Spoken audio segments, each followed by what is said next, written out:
This afternoon's project hasn't been too much fun. A lot of lying on the ground, taking care of stuff. There were no outlets on this Florida room. And since we have a permit to fix everything, that will be fixed also. So, kind of boring until we get to this corner.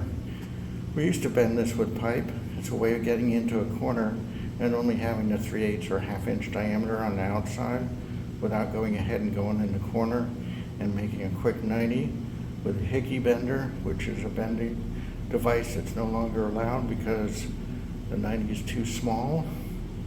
Super quick 90, but you still came out of the wall in that circle. So this way you take a 90 up, so you're flat on the opposing wall, and then you basically come it down and put a shepherd's hook on it. And that's how we used to do it with pipe. And this is just a really good way of doing it with MC cable, so we can go ahead and take care of that problem entirely.